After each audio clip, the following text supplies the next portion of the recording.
Hey guys, Anorganic Pixel here today, playing as Kelvin. I'm going to show the build here real quick.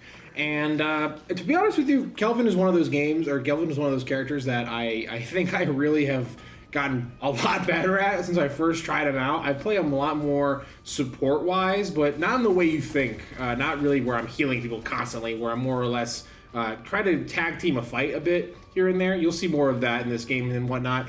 Today I want to talk a bit more about the state of the game that we're in right now with Overwatch, or with Deadlock, and I think a lot of the reasons I want to talk about this specifically because the last time I did like kind of a state of the game, analysis with this kind of series.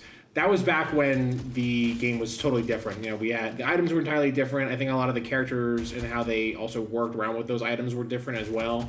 So this one's a bit more of a I think a bit more of a focused version of the state of the game. And why do I think that specifically? Well, to be honest with you, I think that Deadlock is in a state where I'm really feeling like we're kind of nearing at least a general idea of what the finish line looks like. If you put a gun in my head right now and ask me to guess when the release date of Deadlock would be, my guess is going to be 2026, March, January-ish, give or take, Q1 2026.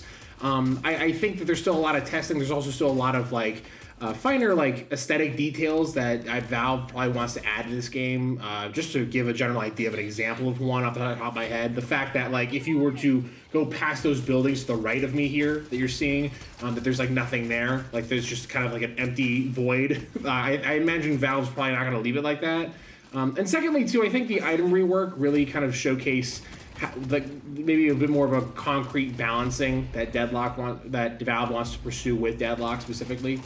And I think the item rework did a lot of things. It made a lot of characters, kind of a lot of builds obsolete. The one in particular that coming off the top of my head was the Abrams one where you got a punch charge and we're able to basically reload off of a punch. I had to rework a lot of my characters because of that. I also think that some of the items that were really abused and whatnot were kind of scaled back a bit and made it so that you couldn't hone in and focus on just these weird builds that kind of choked out other characters on your opponent's team and whatnot. It feels the builds are now geared towards more. We want you to kind of play and build a character that suits your play style, but at the same time, we're not so keen on you building a character that suits your play style because it basically cheaps out your opponent. It basically cheaps out a certain aspect of the map or the design of the game itself. And I think it's a positive direction. I like the item rework honestly a lot because it gives you a lot more ability to experiment and try different and wacky new builds, but at the same time isn't as you're not so locked into having to pick certain items anymore. You can now kind of experiment a little bit further depending on your play style and also depending on the build aspect that you're going for. The other thing too is that I think the map seems pretty concrete at the moment. The map seems really kind of structured and at least honed in terms of what they want to go for look and feel for New York in the game Deadlock, and also even also the flow of the map itself, where things go, and area tunnels to go through, back alleyways to kind of find those kind of ghost closets and whatnot. I will say that they are kind of in a state where it's interesting because we're getting these really small micro updates that are maybe 500 megabytes or 50 megabytes or whatever. Something silly, small, little micro update, but it's adding a whole lot in terms of changes that they plan on making to the game itself. This was an interesting situation, by the way. I'm going to just to kind of segue a little bit. That Vindig staked me there, and that stake kind of, thankfully I had my ice walk thing, which is such a crucial part of Kelvin. Honestly, you should utilize that more and more as much as possible. I'll show some examples later in this gameplay as well, but going back to what I was saying a minute ago, the map design seems pretty concrete. Seems pretty much like they feel confident in terms of the actual layout and flow of the map, but now they're trying to work more towards adding additional cover, adding additional debris, and adding additional aesthetic choices to the map that add a little bit more nuance to the movement and combat, but also at the same time nuance to the actual the style and look and feel of the map and look and feel of the actual game itself here. I will say that I think a big challenge right now that Deadlock is going to have to face in the near future or fairly soon is, and by the way, just to segue again here real quick, this 7 ult was so brutal. It was so mean, that poor Vindicta. I really feel like I had to go back into the replay mode and show a different, like, Scorsese angle. Let me know how you feel about those, like, kind of cinematic moments in this game when I make these videos. That was a lot of fun to do. It's just that they're kind of complex. I should have gotten out of this Inferno ult too, by the way. I cannot believe I was in that, but whatever. But I mean, like, so these like small micro updates kind of change a little bit of the maps, and I think the big obvious one was that newsstand that kind of now appears at the very top of your base now. Those little additions, I think, are designed to give people who are defending a little bit more options in terms of what they want to do, in terms of you know, how they want to combat the opponents as they're pushing in, or adding a little bit more just cover when potentially like ults come in, like a Lash ult, like a 7 ult. Just, it gives you more options as you're pushing or defending, and having more options during combat is so crucial to this game, because a big part of this game that people tend to forget a lot about is that it's a third-person shooter, and that third-person element provides so much in terms of what you can do and how you should orientate yourself within the space of the game itself. Using cover, using certain walls and whatever to get mobility, using the kind of geometry around the world itself to move around the map easier, to also coordinate with your teammates and whatnot, and also get to your teammates and assist or, you know, gank on an opponent. So I think with that all being said, I think a lot of the main, if I had to take a guess as to what the main focus is with a lot of some of these map changes, these like slight little tweaks, is to prevent the endgame from happening in such a seamless and almost like crushing way. What do I mean by that? Well, you might even see it in this game specifically, but we've all had those games where basically you're not exactly winning, and the enemy has rejuve, and, you know, basically it just turns into a big snowball effect where, you know, your team falls apart like one by one, and you are now stuck in a situation where the enemy team can now just snowball right in. You might have all the guardians up and everything, and the shrines to keep the patron up, and then ultimately your team falls apart though, because there's really not a lot stopping the opponents from just pushing right on in. And I guess that's what this cover is designed to do. If I had to be transparent, and this is coming from a guy who's not a game designer, who has no idea what he's talking about, who's just played this game a lot, I don't know if that means anything, but if I had to fix what I feel is kind of one of the issues that I think might blockade or hurt new players, or even like make it so that the actual competitive aspect or the comeback aspect of this game is a little too one-sided based on the team who's obviously one lane and who's also winning the walkers and whatever. I would venture to say that I think the solution might actually be to also maybe move where those guardians are that defend the base itself. Currently, in my opinion, I just feel like the guardians as of right now are in a position where they just kind of are in a bit of a blender zone. Basically, they're right next to each other, so a lot of the hero's abilities, you know, can basically do damage to two guardians at once, like Kelvin's grenade, like Vindicta's bird, like Hayes' ult, etc., etc. If I was to add some kind of changes that would maybe make defense a bit more of a viable option when it comes to your final base, when it comes to that, when your team is pushing for those final objectives, my actual opinion might be to like move where those guardians are, or even add more guardians, having maybe 3 guardians per lane at the very end. Or even hell, honestly, maybe even like another version of like what those guardians might look like a second walker, even like a small baby walker, who's like all cute and stuff. But it just feels as if like those 2 guardians might not be the answer as of right now in terms of how to prevent that big steamroll from happening, because I find that pushing in with those 2 guys is not enough of it feels more like you're just destroying like a really big minion rather than an actual force that's guarding the base itself. So I don't know. Let me know your thoughts on that, guys, or even if what I'm saying is actually a big issue, what you feel is a big issue with Deadlock. just to kind of summarize my point, though, I think the big issue with the steamrolling aspect of Deadlock, it tends to happen when, you know, that final push is occurring and your team basically has the ability to just take down a ton of walkers or a ton of guardians at once at the very final push of the base. And then once they're actually in the base, let's be transparent too, the patron's not exactly as defensive as I think it should be. I think there might be a need to make some more defensive options for the patron and everything. This is also a really fun kill, by the way. This 7 pops us all. I start moving away here, but then I hear Infernus making some noise in the back. I come right back here, and I just get Infernus in this like really, really sticky situation for him. He wants to get on the jump pad really bad, but my dome is just perfectly situated enough where he can't really climb up there and get on that jump pad. He's 1 HP. He almost gets away. My little laser beam comes in hot, and I love this little view. This, like, what a beautiful little, like, eclipse right there.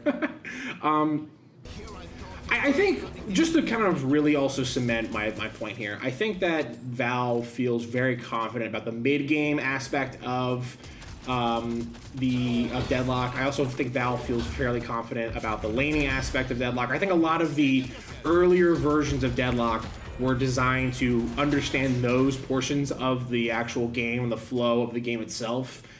Think about 4-lane. That was really, I guess, a lot of a testing zone of understanding like how certain characters work with one another or against one another, and also how characters might interact with like the early lane minions and early lane guardian and everything.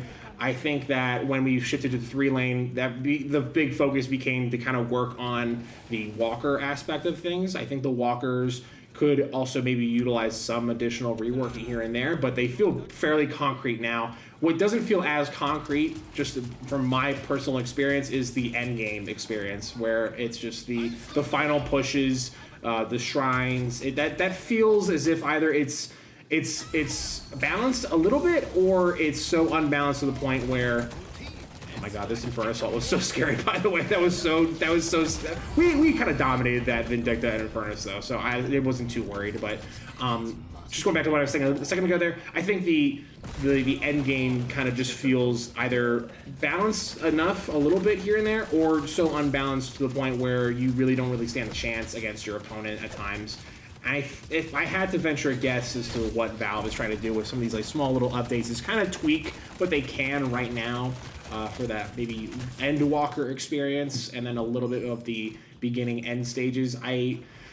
I think we maybe have 2 to 3 more big updates before this game's full release, and if I had to venture a guess as to what those big updates would be, it's going to probably go in this order. Number 1 is, I think one of those 3 big updates is going to be introducing some of the newer characters in the playtest area.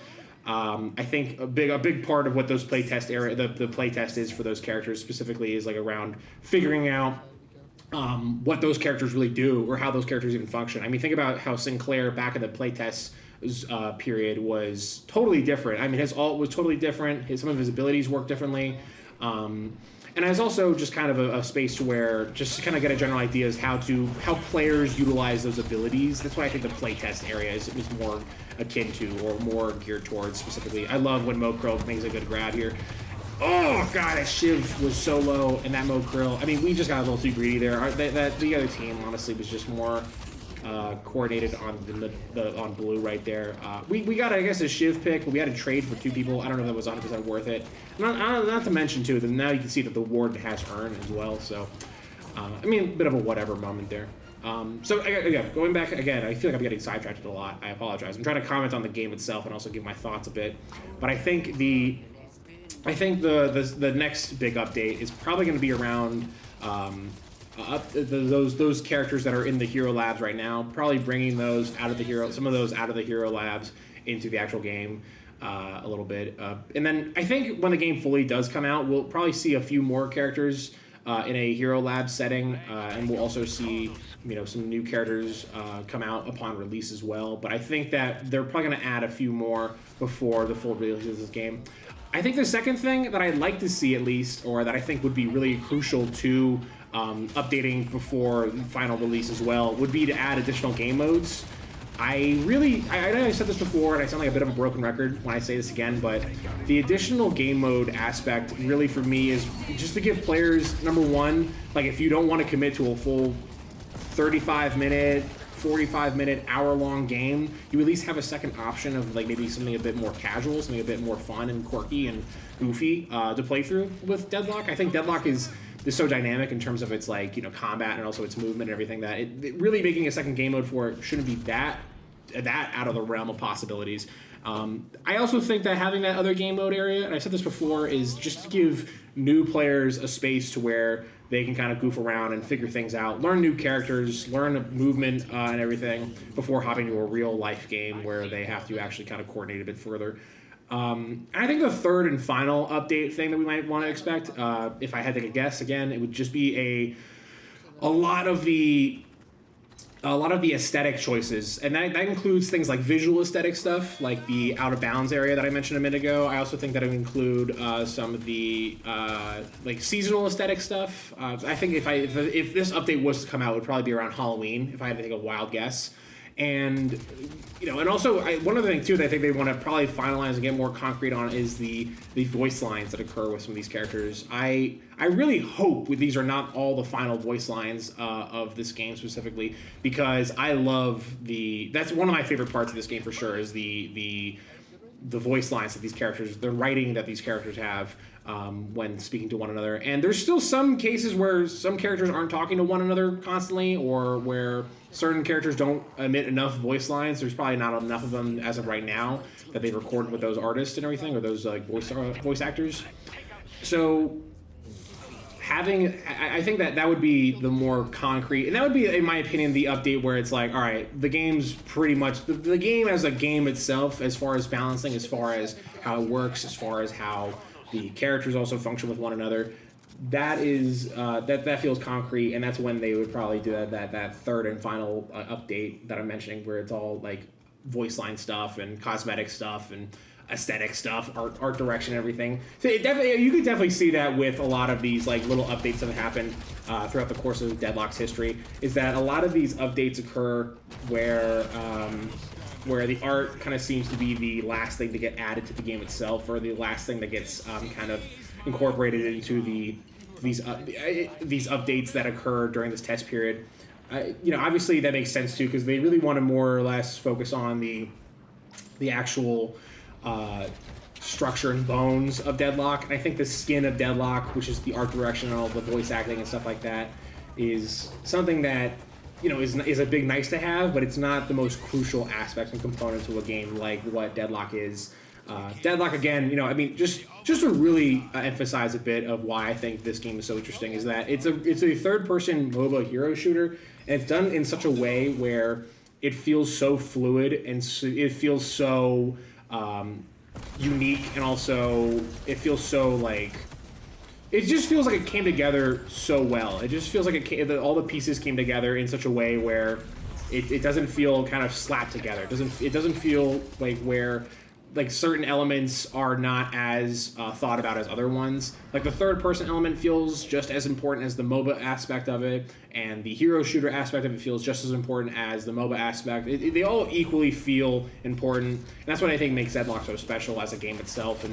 And they're still working and tweaking that balance. It's a very fine line that they're walking right now in terms of game design and in terms of structure. Super close to dying here. I'm going to say this real quick about this gameplay. If you take anything away from this video, take note that how crucial Kelvin is as a support character. And I think, going back to what I said earlier, Kelvin's idea of support is really more or less like, hey, Kelvin's just here to make the fight easier. He's not really here to drive kills. He's not really here to heal you 100%, but he's here to make the fight a lot easier to navigate through, and also make it so that you can kind of get away with a lot of kills and in really tight spaces like that one. But yeah, I think I kind of spoke a little bit enough about Deadlock here today. You know, again, just to kind of give you a little of a peek behind the scenes, I am trying to work on a script with Deadlock as of right now for a review. I think it's kind of necessary to maybe start kind of getting my general thoughts and theses out. I can't imagine they're going to change everything in the last second. That would be so funny. Could you imagine, like, the day this game comes out, they're like, all right, actually it's a first-person shooter now. Just kidding. And it's like, what the fuck, Valve? But I'm beginning to kind of work on the writing aspect of that review with Deadlock and everything, and a big portion of that writing aspect is really talking a lot about how it's a really a big combination. It's such a fluid combination of three of those different genres that I just mentioned there. And this is actually a case too where I think it's super crucial to actually share the bridge buffs with your. I could have gotten this casting buff. I think I do have a lot of casting here, but I honestly again support Kelvin here. I'm just here to support the team and make everyone feel valuable and seen and heard. If I had gotten the casting, there would have had a bit of a better Spirit Burn.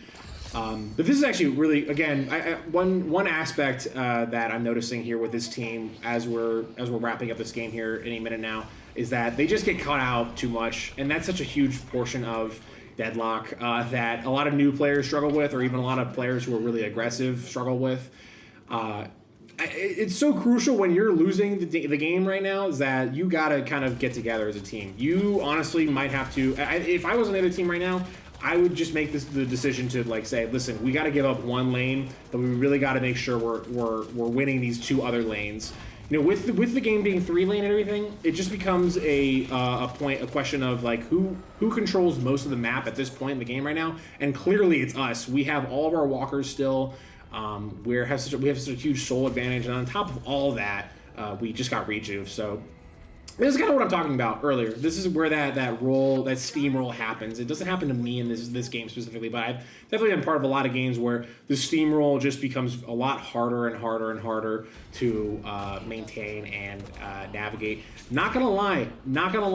If I was to also just get in Valve's ear a little bit as to like, okay, what's one other thing we could do to prevent these steamrolls from happening?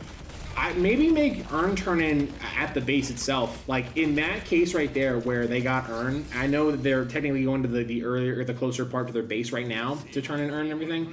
But I mean, if the game is being steamrolled so hard, I'd be curious to see what the audience thinks as well. If anyone's in the comments right now and wants to comment on this aspect of the video itself, I really think that giving a team like this right now the ability to really kind of have more of a stake in coming back and more of a stake of like kind of reorganizing themselves and reorientating the where they're at in the match right now.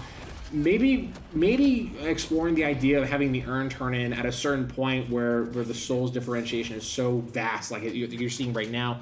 I mean, I think what is it, like a 30-40k soul differential here.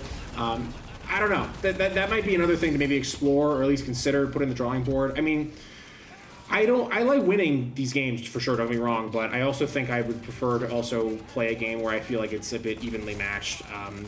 And I think that kind of comes down to a few things. Again, it just comes down to players not really knowing the positioning of the map or new players and everything, and that's kind of going back to what I mentioned earlier with the whole game mode stuff. We really ultimately, as you can see here, based on the YouTube video, we're kind of wrapping up the game here. We're going to win here in a second. Last thing, just to comment on, thanks so much for watching, and then thanks so much for checking out these videos and leaving your comments, whether they're constructive or critical. I appreciate it. I'm 1 subscriber away from 200, so if you want to be that 200 subscriber, hit the subscribe button. Thanks for watching. Here's the endgame match and everything, stats. If you like this video, let me know, and if you also want me to play any specific characters, feel free to comment that in the post itself. Have a great day. Bye.